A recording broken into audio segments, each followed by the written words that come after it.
you're watching Insidexploration.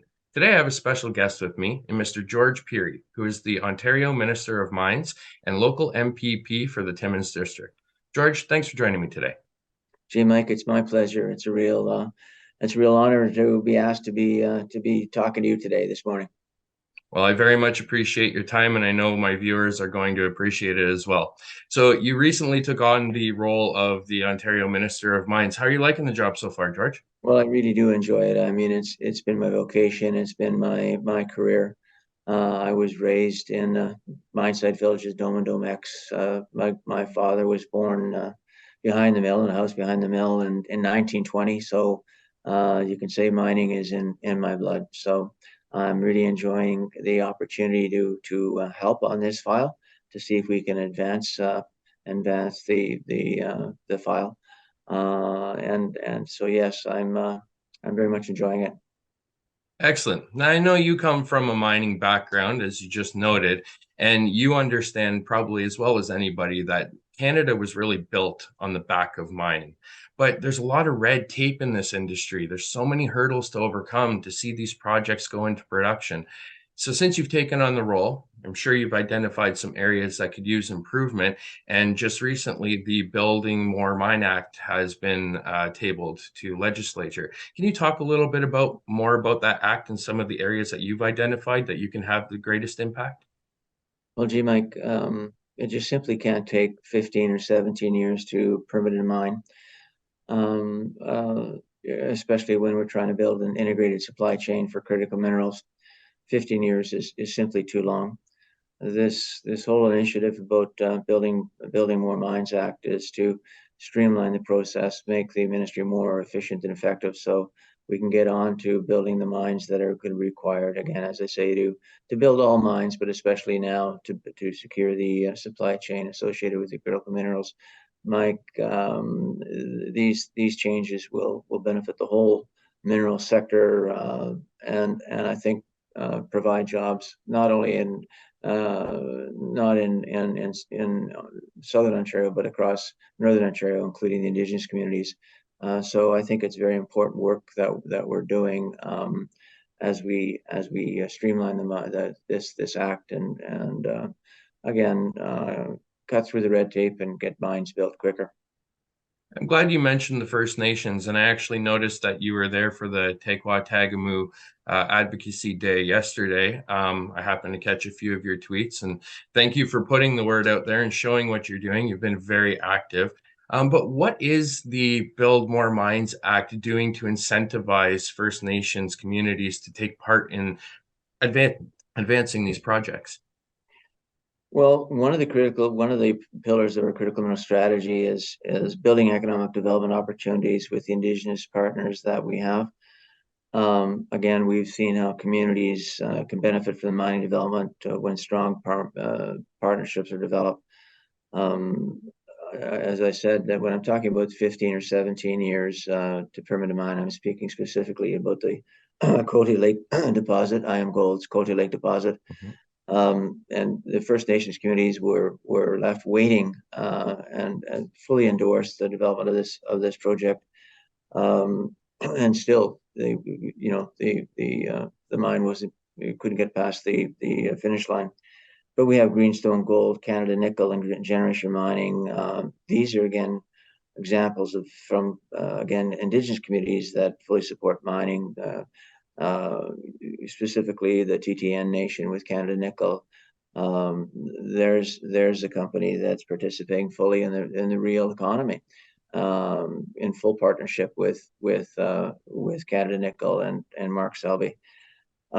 We've also have revenue sharing agreements that have been instrumental to incentivize the Indigenous communities to see the benefits of participating fully in the development of the mineral sector here in Ontario. My background, I work with Waugashing Resources for a number of years, which is, was the commercial entity for Waugashing First Nations. And so we're always willing to work with Indigenous communities and mining proponents. And again, uh, because it's really the easiest and quickest way that the Indigenous communities can then participate in the real economy and in Ontario. So there's been a number of these initiatives I think have been very successful, incentivizing the Indigenous communities to participate in the mining industry. All right. So I was looking at the layout of the Build More Mines Act, and it really seemed to be focused on projects heading for production. So what is it going to do for exploration companies? Because at the root of it, it's the exploration companies that are de-risking the projects for the majors to come in and put these into production.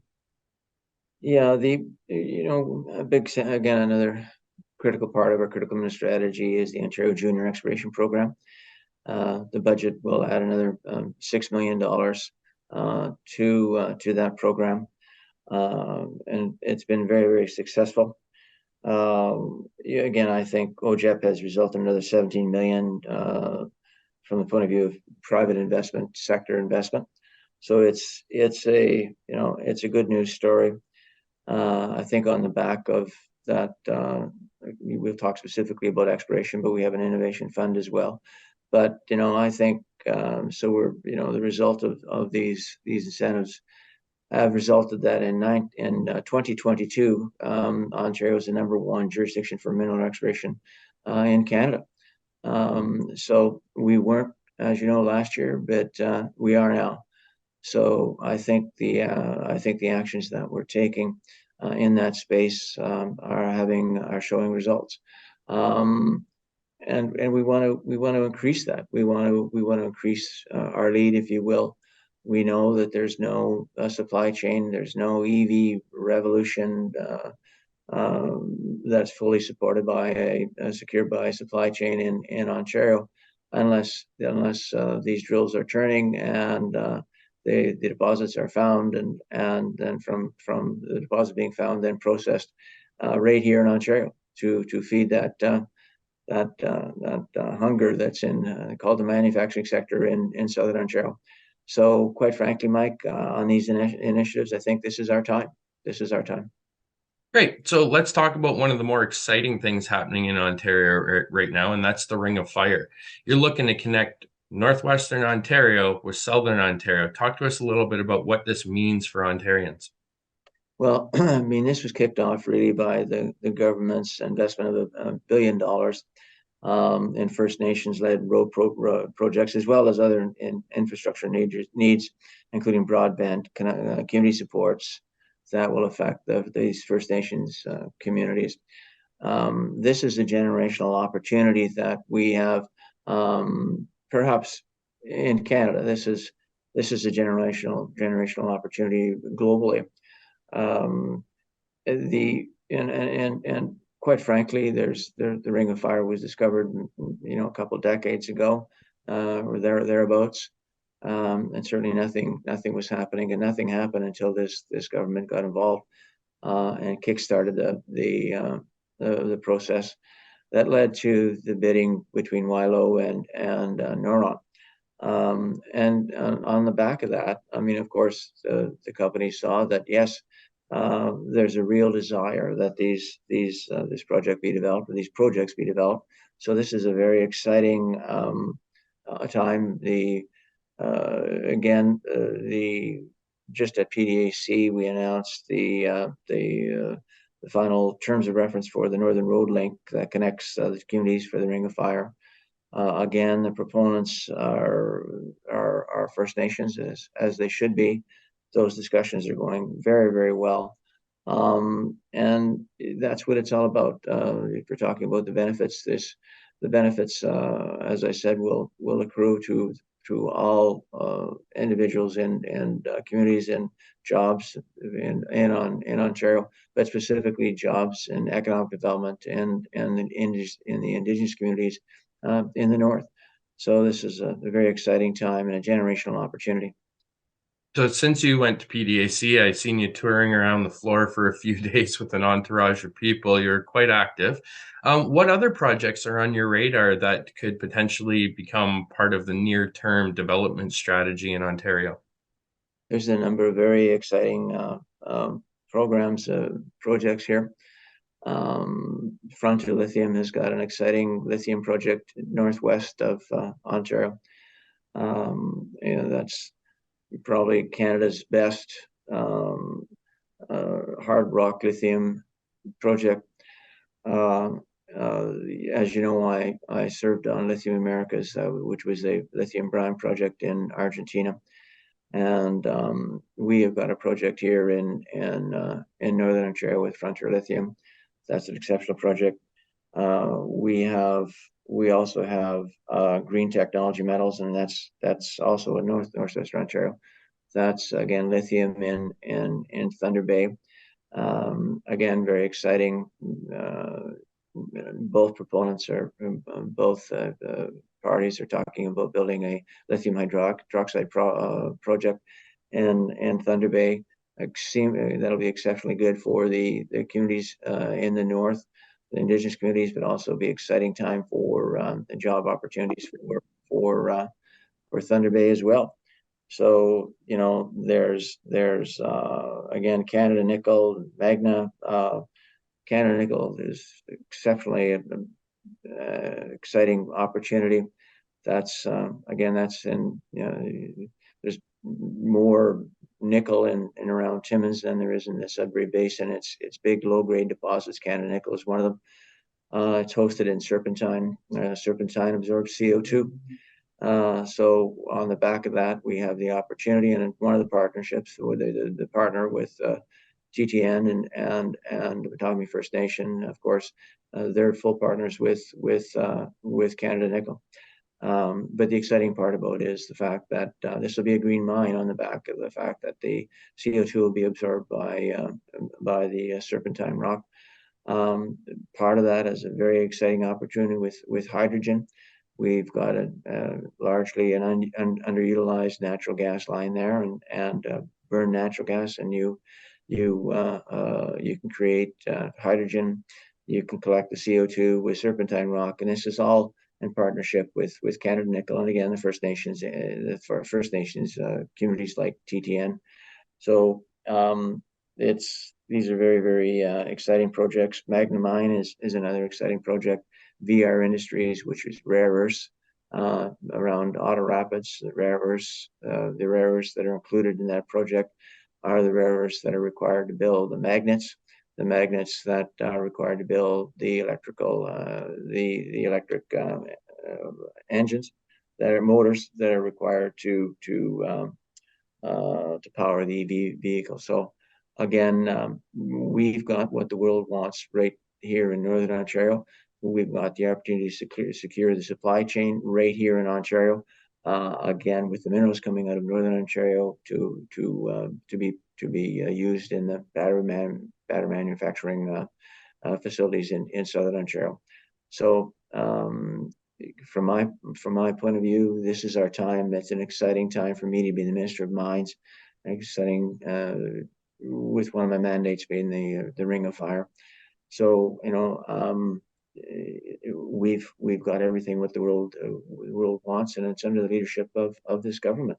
Premier Ford, kickstarted with that $1 billion investment, Mike. So it's been phenomenal to see, and this year's been really exciting as we watch a lot of majors come into the fold. And on that note, can you talk about the role that some of these majors are going to play in establishing critical mineral streams in Ontario? Well, we've so far I think that the total is $17 billion in the auto sector. The latest announcement by Volkswagen, extremely exciting announcement. It's transformational for Southern Ontario, the southern community, like for St. Thomas. That was an all of government effort to ensure that it got secured.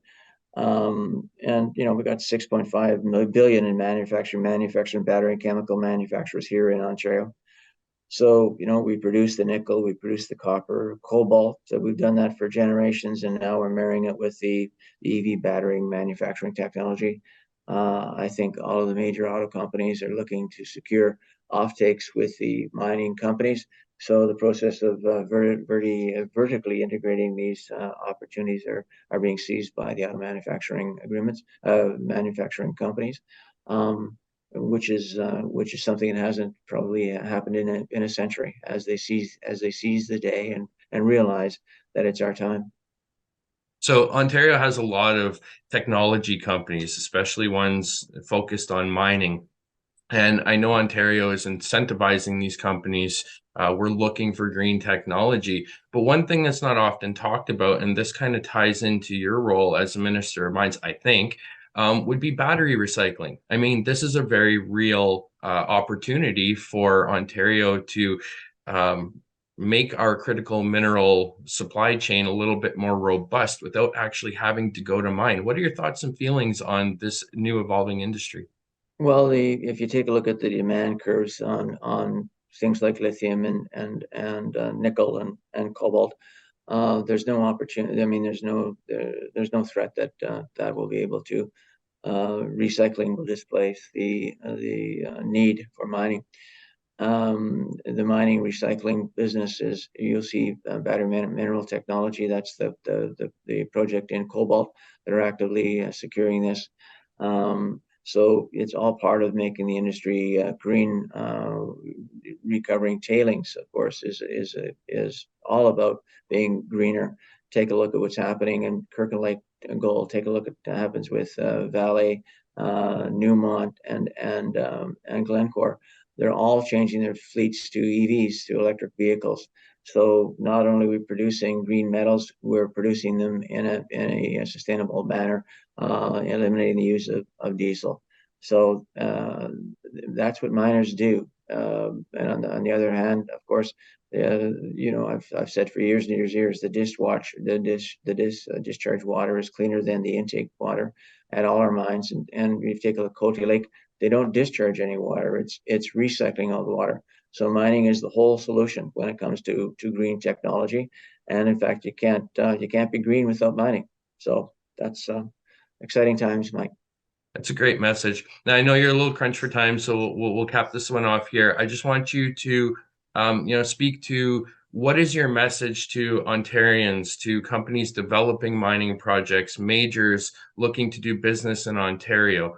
What is your message to them as the Ontario Minister of Mines? Come here, come to Ontario. We recognize the fact that it can't take 15 years to build a mine. That's why we reduced this bill. Again, if it's passed, it'll unleash our mining sector so we can develop the Ring of Fire and achieve the goals in its critical mineral strategy. Again, it'll attract investment. It'll attract the mining companies to come here. The capital's mobile, and we want that capital to land in Ontario. And we're creating the conditions, and in combination with of course, the qualified professionals that already exist in this industry. So at the same time, all these changes aren't going to have any impact on our world-class environmental standards, nor will they impact on and the duty to consult with the Indigenous people. I think we're the whole package here in Ontario, and specifically, if you're asking that question, is the whole package with the mining industry, and as it stands now with the government of Ontario, led by the premier, our premier, who is 100% behind the mining industry and understands that we have to attract all investment here into Ontario, including the mining sector. Well, it's been refreshing to hear your take on this, George, because as a longtime advocate of the mining industry, a miner myself, being from Northern Ontario, it's great to have some representation from somebody who's spent time in the mines, spent time around projects that have been developed. And I really appreciate your time today, George. Well, thanks very much for the opportunity to talk to you, Mike. It's my pleasure. Always a pleasure, and you're always welcome to come back and talk to us again in the near future. Will do. Thanks.